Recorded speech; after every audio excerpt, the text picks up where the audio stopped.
আসসালামু আলাইকুম। আপনাদের মাঝে কিভাবে পারফেক্ট পুডিং বানাতে হয় শেয়ার করব। আশা করি পাশে থেকে দেখবেন। 500 গ্রাম দুধের ভেতর তেজপাতা এলাচ দিয়ে 300 গ্রামের মতো করে নেব। এর মধ্যে অল্প পরিমাণ লবণ এবং পরিমাণ মতো চিনি দিয়ে নিব। 300 গ্রাম করে নিয়েছি। এবার একটি ব্লেন্ডার মেশিনে দুধগুলো ঢেলে দেব এবং 2টি ডিম ভেঙে দিব। অল্প পরিমাণ বিস্কুটের গুঁড়া দিয়ে এবার সবগুলো ব্লেন্ড করে নিব। অল্প পরিমাণ চিনি দিয়ে হালকা আঁচে ক্যারামেল তৈরি করে নিব। ক্যারামেলগুলো বাটিতে সেট করে নিব। এবার ব্লেন্ড করা দুধগুলো বাটির মধ্যে দিয়ে নিব।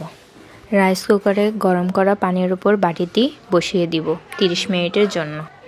30 মিনিট পর ফিরে আসলাম। এবার একটি কাঠি দিয়ে দেখে নিব হয়েছে কি। এবার বাটিটি খুলে নেব। দেখতেই পাচ্ছেন কত সুন্দর একটি পুডিং হয়েছে। এভাবে বানিয়ে দেখবেন, পারফেক্ট পুডিং তৈরি হবে। আরও ভালো ভালো রেসিপি পেতে পেজটিকে ফলো দিয়ে পাশে থাকবেন।